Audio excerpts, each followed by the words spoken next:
This topic isn't something you would typically find in standard sources or textbooks. We are delving into the Venus Project, which offers a blueprint for societal design and the elements that mold our behaviors.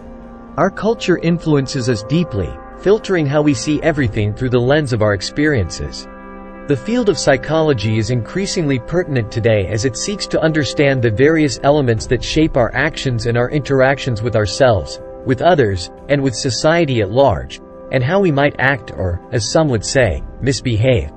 However, I hold the conviction that no person truly misbehaves. They employ any tools they are accustomed to, including language. I wish to convey something to you, and I ask you to consider it thoroughly. I'm utilizing conventional language since these concepts are not well known to you. If entities or beings, such as pingers, can traverse 100 million light-years across time and space, they wouldn't have a human-like form.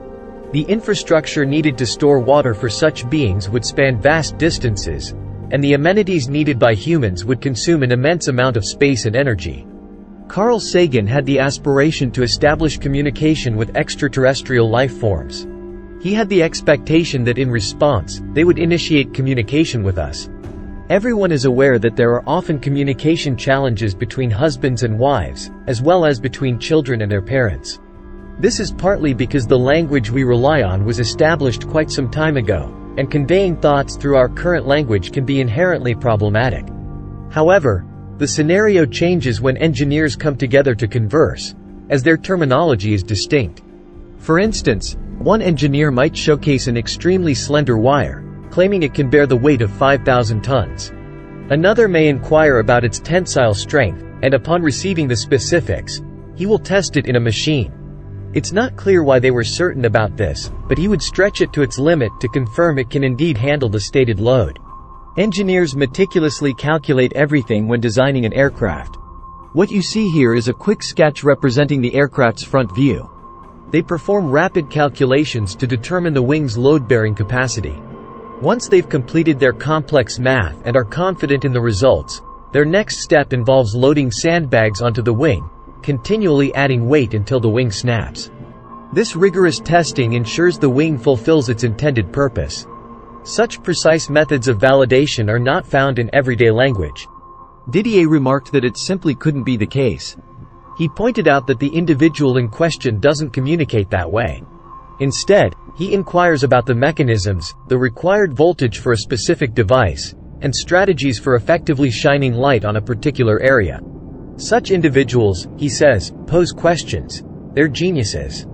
A genius is someone who has encountered a broad array of systems, enabling them to forge a plethora of solutions. Take someone like Leonardo da Vinci. One couldn't assume he spontaneously developed in a vacuum. Da Vinci conversed with the equivalent of present-day mechanics of his age, exchanging and nurturing ideas with them. Unfortunately, all we often hear about are the illustrious names like Tesla, Edison, and other renowned pioneers, neglecting how they were all shaped by interactions with their contemporaries. It's misleading to craft these legendary narratives of inventors endowed with unique talents, as if their innovations were not also a product of collaboration and influence. These individuals are considered intellectual titans when they tap into a minuscule fraction of the boundless human intellect, where ideas seem to find refuge. However, such thinking borders on the absurd. It echoes the age-old question of whether extraterrestrial intelligence exists.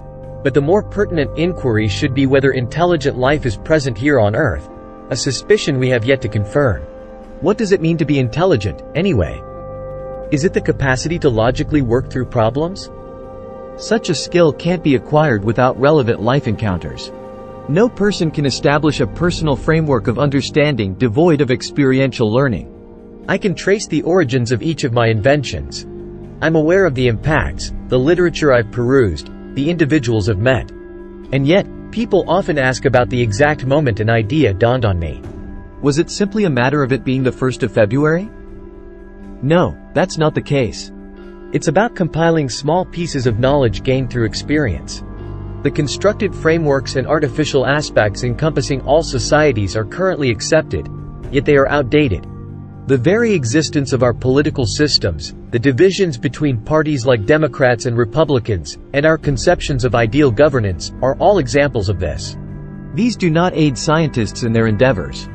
For instance, if the objective is to send a man to the moon, you must accurately know the distance to the moon and the mass of the materials you're launching into space. We need to understand the limits of human endurance regarding force. Initially lacking this knowledge, researchers created special apparatuses such as a large centrifuge to test this.